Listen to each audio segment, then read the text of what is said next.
News paper ನೋಡೋದು, ಅದ್ರಲ್ಲಿರೋ ನಂಬರ್ಗೆಲ್ಲ ಕಾಲ್ ಮಾಡೋದು. ಅವರು ನೀವು ಇಲ್ಲಿಂದ ಇಲ್ಲಿಗೆ ಬನ್ನಿ ಆಡಿಷನ್ ಕೊಡಿ ಅಂದಾಗ ಆಡಿಷನ್ ನಂಗೆ ಅದೇನು ಗೊತ್ತಿಲ್ಲ, ಕಟ್ ಮಾಡು. ಒಂದೆರಡು ಡಿಸ್ಟ್ರಿಬ್ಯೂಟರ್ನು ಹೋಗಿ ಮೀಟ್ ಮಾಡ್ಬಿಟ್ಟು ನಂಗೆ ಗೊತ್ತಿಲ್ಲ, ನಂಗೆ ಚಾನ್ಸ್ ಕೊಡಿ ಅನ್ನೋ ಥರ ಹೇಳಿರೋದಿದೆ.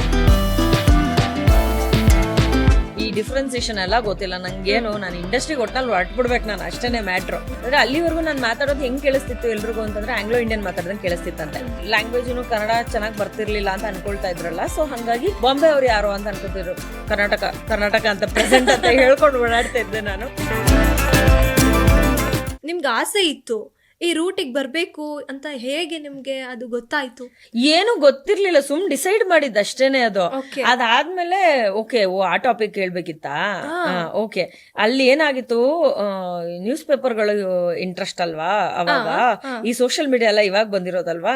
ನಂಗೆ ಡಿಸ್ಟ್ರಿಬ್ಯೂಟರ್ ಯಾರು ಇವ್ರು ಯಾರು ಇದೆಲ್ಲ ಯಾರಿಗ್ ಗೊತ್ತಿರುತ್ತೆ? ಹೇಗ್ ಗೊತ್ತಿರ, ನೀವು ಬ್ಯಾಕ್ ಗ್ರೌಂಡ್ ಚಾನ್ಸ್ ಇಲ್ಲ, ಏನು ಬ್ಯಾಕ್ ಗ್ರೌಂಡ್ ಇಲ್ಲ. ನಾನು ಹೇಳಿದ್ರೆ ಯಾರಿಗೂ ಅರ್ಥನೂ ಆಗ್ತಿರ್ಲಿಲ್ಲ, ನಾನು ಹೇಳೋ ಧೈರ್ಯನೂ ಇರ್ಲಿಲ್ಲ. ನ್ಯೂಸ್ ಪೇಪರ್ ನೋಡೋದು, ಅದ್ರಲ್ಲಿರೋ ನಂಬರ್ಗೆಲ್ಲ ಕಾಲ್ ಮಾಡೋದು.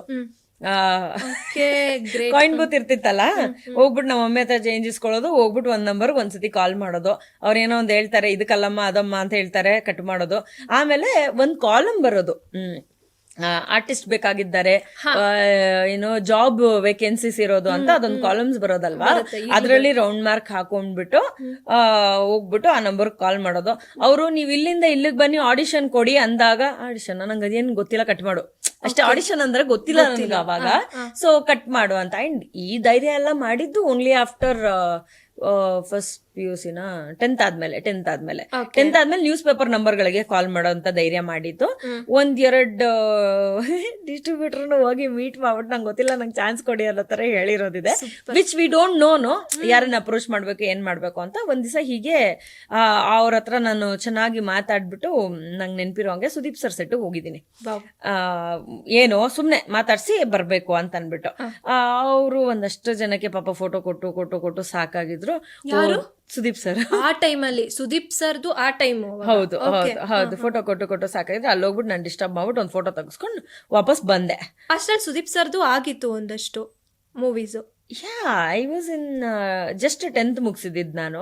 ಹುಬ್ಳಿ ಶೂಟಿಂಗ್ ನಡೀತಾ ಇತ್ತು. ಹುಬ್ಳಿ ಶೂಟಿಂಗ್ ನಡೀತಾ ಇತ್ತು, ಅವಾಗ ಹೋಗಿರೋದು ನಾನು. ನಂಗೆ ಗೊತ್ತಿಲ್ಲ ಇವ್ರು ಡಿಸ್ಟ್ರಿಬ್ಯೂಟರ್ ಈ ತರ ಹಿಂಗೆ ಈ ಡಿಫ್ರೆನ್ಸಿಯೇಷನ್ ಎಲ್ಲ ಗೊತ್ತಿಲ್ಲ ನಂಗೇನು. ನಾನು ಇಂಡಸ್ಟ್ರಿಗೆ ಒಟ್ಟಲ್ಲಿ ಹೊರಟ್ಬಿಡ್ಬೇಕು ನಾನು, ಅಷ್ಟೇನೆ ಮ್ಯಾಟ್ರು. ಹಂಗಿದ್ ಮಾಡಿದೆ. But later what happened was, first ever time ನಮ್ಮ ಮನೆ ಹತ್ರ ಒಬ್ರು ಪ್ರೊಡ್ಯೂಸರ್ ಅನ್ಕೋತೀನಿ, I am not even sure, like ಅವಾಗೆಲ್ಲ ಏನ್ ಡೆಸಿಗ್ನೇಷನ್ ಅನ್ನೋದು ಗೊತ್ತಾಗ್ತಿರ್ಲಿಲ್ಲ. ಸೊ ಸಮ್ವೇರ್ ರಿಲೇಟೆಡ್ ಟು ಈ ಸಿನಿಮಾ ಡಿಸ್ಕಷನ್ ಅದೇನೋ ನಡೀತಾ ಇರ್ಬೇಕಾದ್ರೆ ವರಟ ಪ್ರಶಾಂತ್ ಮತ್ತೆ ಕಿರಣ್ ಗೋವಿ ಅವರು ಇವರಿಬ್ರು ಅಲ್ಲಿ ಬರೋರು. ಸೊ ಹಾಗಾಗಿ ನನಗೆ ಕಿರಣ್ ಗೋವಿ ಅವ್ರಿಗೆ ರೆಫರ್ ಮಾಡಿ something like that happen. We did one photo shoot without makeup. ಇದೆಲ್ಲ ಆಗಿರೋದು 10th ಆದ್ಮೇಲೆ. ಹೌದು ಇದು PU ಇನ್ ಬಿಟ್ವೀನ್ ಟೈಮ್ ನಲ್ಲಿ. ಬಟ್ ಅವಾಗೇನ್ ನಾನು ಮಾಡಿಲ್ಲ, ನನ್ಗೆ ಏನು ಆಗ್ಲಿಲ್ಲ. I tell you, I explain this. Photoshoot ಎಲ್ಲ ಮಾಡಿದ್ವಿ ವಿತೌಟ್ ಮೇಕಪ್ ಅಲ್ವಾ, ನನ್ಗೆ ಏನ್ ಇಂಟ್ರೆಸ್ಟಿಂಗ್ ಅನಿಸ್ತಾ ಇಲ್ಲ ಇದು. ಅದೆಲ್ಲ ಆಯ್ತು. ಬಂದಾದ್ಮೇಲೆ ದೆನ್ ನನಗೆ ಯಾರಾದ್ರೂ ಒಬ್ರು ಎಜುಕೇಶನ್ ಬಗ್ಗೆ ಇಲ್ಲ ಅಂತಂದ್ರೆ ನಮ್ಮ ಲೈಫ್ ಇದಾದ್ಮೇಲೆ ಇಲ್ಲಿಗೆ ನಿಂತೋಗ್ಬಿಡುತ್ತೆ ಅಥವಾ ಅನ್ಎಜುಕೇಟೆಡ್ ಅನ್ಬಿಡ್ತಾರೆ, ಈ ತರದೆಲ್ಲ ಹೇಳಿದ್ರೆ ಫುಲ್ ಸ್ಟ್ರೈಟ್ ಆಗಿ ಹಿಟ್ ಆಗ್ಬಿಡೋದು. ಸೊ ಆ ಗ್ಯಾಪಲ್ಲಿ ಯಾರೋ ಒಬ್ರು ನನಗೆ ಈ ತರ ಹೇಳ್ಬಿಟ್ರು, ಇಲ್ಲ ಈ ತರ ಹಿಂಗೆ ನೀವು ಓದ್ಲಿಲ್ಲ ಮಾಡ್ಲಿಲ್ಲ ಅಂತಂದ್ರೆ ಅನ್ಎಜುಕೇಟೆಡ್ ಏನು ಮಾಡಕ್ ಆಗದೆ ಜೀವನದಲ್ಲಿ ಇಲ್ಲಿ ಬಂದಿದ್ದಾರೆ ಅಂತ ಅನ್ಬಿಡ್ತಾರೆ, ಆ ತರ ಅನ್ಬಿಟ್ರು. That hit me straight. I'm like no matter what, ನಾನು ಡಿಗ್ರಿ ಆದ್ಮೇಲೆ ಮಿಕ್ಕಿದೆಲ್ಲ ಕೆಲಸ ಮಾಡ್ತೀನಿ ಅಂತ ಎಲ್ಲ ಐ ಡ್ರಾಪ್ಡ್. ಆ ಇಂಟ್ರೆಸ್ಟ್ ಎಲ್ಲ ಬಿಟ್ಬಿಟ್ಟು ಐ ಸ್ಟಡಿಡ್ ಮೈ ಬೆಸ್ಟ್. ಮತ್ತೆ ಆ ಟೈಮ್ಗೆ ಸಿಟಿ ಕಾಲೇಜಲ್ಲಿ ಓದ್ತಾ ಇದ್ದೆ. ದೆನ್ ಮೈ ಅಕ್ಕ was studying in NMKRV. She said like ಅಲ್ಲಿ ಎಷ್ಟೊಂದು ಜನ ಹೀರೋಯಿನ್ ಆಗಿದ್ದಾರೆ ಆ ಕಾಲೇಜಿಂದ ಹೋದವರು. ಓಕೆ, ಅಲ್ಲಿ ಆಡಿಷನ್ಸ್ ನಡೀತಾ ಇತ್ತು. ಓಕೆ ಹೆಣ್ಮಕ್ಳು ಜಾಸ್ತಿ ಅಲ್ಲ, ಸೊ ಅಲ್ಲಿ ಬಂದು ಆಡಿಷನ್ಸ್ ಒಂದಷ್ಟು ನಡೀತಾ ಇದ್ವು.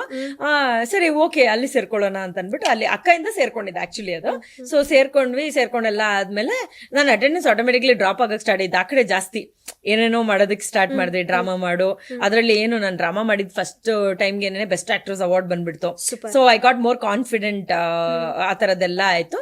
And then one random day Vasanth ಅಂತ ಒಬ್ರು, Suvarna channel was very new then, ಅವಾಗಷ್ಟೇ ಮಲಯಾಳಂ ಕಡೆಯಿಂದ ಈ ಕಡೆಗೆ ಏನೋ ಒಂದು ಶಿಫ್ಟ್ ಆಗಿತ್ತು, ಇಲ್ಲೊಂದು ಬ್ರಾಂಚ್ ಓಪನ್ ಆಯ್ತು, something like that was happening. Single episode start ಆಯ್ತು, ಪ್ರೀತಿ ಪ್ರೇಮ ಪ್ರಣಯ ಅಂತ. ಸೊ ಎಲ್ಲ ಹೊಸಬ್ರನ್ನ ಪಿಕ್ ಮಾಡಿ ಮಾಡಿಸ್ತಾ ಇದ್ರು. The budget was also very low and like it single episode, ದೊಡ್ಡ ಆರ್ಟಿಸ್ಟ್ ಬೇಕಿರ್ಲಿಲ್ಲ ಅವ್ರಲ್ಲಿ. ಅಂಡ್ ಯಾವ್ದೋ ಒಂದು ಸ್ಟೋರೀಸ್ ಏನಿರುತ್ತೆ ಅದನ್ನ ರೀಕ್ರಿಯೇಟ್ ಮಾಡುವಂತಹ ಪಾಸ್ಟ್ ಏನಂತಾರಲ್ಲ ಈ ಫ್ಲಾಶ್ ಬ್ಯಾಕ್ ನಾವಾಗಿದ್ವಿ, ಆ ತರದ್ದು ಕ್ಯಾರೆಕ್ಟರ್ಗಳು ಬರ್ತಾ ಹೋದ್ವು. So this guy was our tenant Vasant.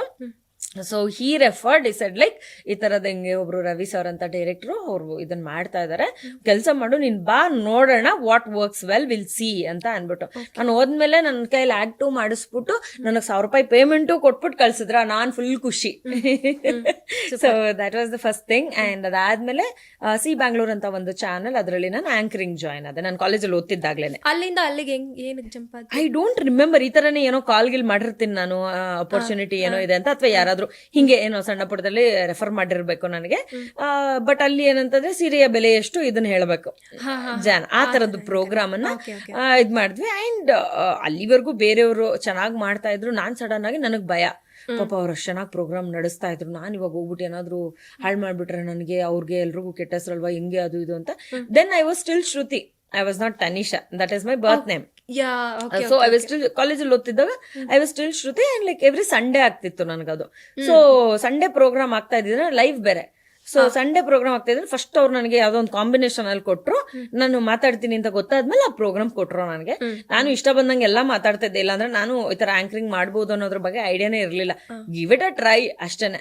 ಅವ್ರು ಕೊಟ್ಟಿದ್ 300 ರೂಪಾಯಲ್ಲಿ 200 ರೂಪಾಯಿ ನನಗೆ ಆಟೋಗೆ ಹೋಗ್ತಾ ಇತ್ತು.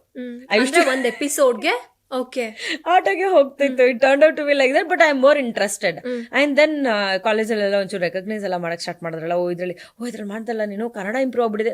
ಅಂದ್ರೆ ಅಲ್ಲಿವರೆಗೂ ನಾನು ಮಾತಾಡೋದು ಹೆಂಗ್ ಕೇಳಿಸ್ತಿತ್ತು ಎಲ್ರಿಗೂ ಅಂತಂದ್ರೆ ಆಂಗ್ಲೋ ಇಂಡಿಯನ್ ಮಾತಾಡ್ದಂಗೆ ಕೇಳಿಸ್ತಿತ್ತಂತೆ. ನನ್ಗೆ ಅದೇ ಐ ನೆವರ್ ರಿಯಲೈಸ್ಡ್. ನಮ್ಮೂರ್ ಕಡೆ ಎಲ್ಲ ಹೆಂಗೆ ಅಂತಂದ್ರೆ ನಾರ್ಮಲ್ ಭಾಷೆ ಮಾತಾಡ್ತಾ ಇರ್ಬೇಕಾದ್ರೆ ಇಂಗ್ಲಿಷ್ ವರ್ಡ್ಸ್ ಇಂಪ್ಲಿಮೆಂಟ್ ಮಾಡೋದು ಜಾಸ್ತಿ, ಅಂಡ್ ಕನ್ನಡ ಸ್ಪಷ್ಟತೆ ಕಡಿಮೆ. ಬುಕ್ ಲ್ಯಾಂಗ್ವೇಜ್ ಮಾತಾಡ್ತಾರೆ, ಇಲ್ಲ ಅಂತಂದ್ರೆ ಅದೊಂಥರ ಗೊತ್ತಾಗ್ಬಿಡುತ್ತೆ, ಅದು ಸೆಪರೇಟ್ ಸ್ಲ್ಯಾಂಗ್ ತರ ಫೀಲ್ ಆಗತ್ತೆ.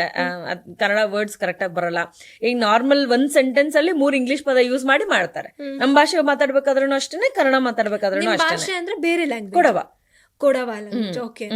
ಸೊ ಕೊಡವ ಲ್ಯಾಂಗ್ವೇಜ್ ಮಾತಾಡ್ಬೇಕಾದ್ರೂ ಹಂಗೆ ಇನ್ಕ್ಲೂಡ್ ಮಾಡ್ತೀವಿ, ಕನ್ನಡ ಮಾತಾಡ್ಬೇಕಾದ್ರೂ ಹಂಗೆ ಇನ್ಕ್ಲೂಡ್ ಮಾಡ್ತೀವಿ. ಸೊ ಹಾಗಾಗಿ ಅದೊಂಥರ ಆಂಗ್ಲೋ ಇಂಡಿಯನ್ ಫೀಲ್ ಬರೋದಂತೆ. ಸೊ ಅಲ್ಲಿ ಹೇಳಕ್ ಸ್ಟಾರ್ಟ್ ಮಾಡಿದ್ರು, ಕನ್ನಡ ಚೆನ್ನಾಗಿದೆ ನಿಂದು ಅಂತ. ಅಂಡ್ ಅದಾದ್ಮೇಲೆ ಒಂದು ರಿಯಾಲಿಟಿ ಶೋ ಕೂಡ ಮಾಡಿದೆ ನಾನು, ಅಲ್ಲೂ ಹಂಗೆ ಹೇಳೋರು, ನನ್ ಕನ್ನಡ ಬರಲ್ಲ ಅಂತಾನೆ ಅನ್ಕೊಳತಾರ. ಅಂದ್ರೆ ಸ್ವಲ್ಪ ನಾನು ತುಂಬಾ ಸಣ್ಣನೂ ಇದ್ದೆ, ತುಂಬಾ ಫೇರ್ ಅನ್ಸ್ತಾ ಇದ್ದೆ. ಅಂಡ್ ಇವಾಗ ಮಾಡೋಂಗ್ ಮೇಕಪ್ ಎಲ್ಲ ಮಾಡಕ್ ಬರ್ತಿರ್ಲಿಲ್ಲ. So either I put lot of makeup or I am without makeup. I am that kind. ನಂಗೂ ಅಷ್ಟೇ, ಮೇಕಪ್ ಸ್ವಲ್ಪನೂ ನಾಲೆಡ್ಜ್ ಇಲ್ಲ. ಅದು ಮಾಡ್ತಾ ಕಲಿಬೇಕಾಗತ್ತೆ. ಸೊ ಈ ತರ ಆದಾಗ ಅಲ್ಲಿ ಆತರ ನೋಡ್ಬಿಟ್ಟು ನಾನು ಹೆಂಗ್ ಅನ್ಕೊಳ್ಳೋರು ಅಂತಂದ್ರೆ ಯಾವ್ದೋ ಬಾಂಬೆ ಹುಡುಗಿ ಅಂತ ಅನ್ಕೊಳ್ಳೋರು. ಸ್ವಲ್ಪ ಈ ಲ್ಯಾಂಗ್ವೇಜ್ ಕನ್ನಡ ಚೆನ್ನಾಗ್ ಬರ್ತಿರ್ಲಿಲ್ಲ ಅಂತ ಅನ್ಕೊಳ್ತಾ ಇದ್ರಲ್ಲ. ಸೊ ಹಂಗಾಗಿ ಬಾಂಬೆ ಅವ್ರು ಯಾರೋ ಅಂತ ಅನ್ಕೋತಿದ್ರು. ಕರ್ನಾಟಕ ಅಂತ ಪ್ರೆಸೆಂಟ್ ಅಂತ ಹೇಳ್ಕೊಂಡು ಓಡಾಡ್ತಾ ಇದ್ದೆ ನಾನು. ಯಾವಾಗ ಒಂದ್ಸತಿ ತಿರುಪತಿಗೆ ಹೋಗಿದ್ದಾಗ್ಲೂ ಹಂಗೇನೆ, ನಾನು ಹಿಂದಿಯವರು ಅಂತ ಅನ್ಕೊಂಡು ಹಿಂದಿನಲ್ಲಿ ಮಾತಾಡಿಸ್ತಾ ಇದಾರೆ. ಅಯ್ಯೋ ದೇವ್ರೆ, ಇದ್ಯಾವ್ದು ತೆಲುಗುನಲ್ಲಿ ಮಾತಾಡ್ಸೋದು ಒಂದ್ ಲೆಕ್ಕ, ಆ ಊರು ಆ ಜಾಗ ಅನ್ನೋದಕ್ಕೆ ನಾವು ಆದ್ಯತೆ ಕೊಡ್ತೀವಿ ಅನ್ನೋ ಒಂದು ಲೆಕ್ಕ ಇದೆ. ಹಿಂದಿನಲ್ಲಿ ಯಾಕೆ ಮಾತಾಡ್ತಾ ಇದಾರೆ ಇವರು ಅಂತ. So I started understanding I look like this. So then I started understanding and making myself better. ಈ ತರ ಆದ್ರೆ ನಾನು ಇನ್ನ ಬೆಟರ್ ಆಗಿ ಕಾಣಿಸ್ಕೋತೀನಿ ಅಂತ.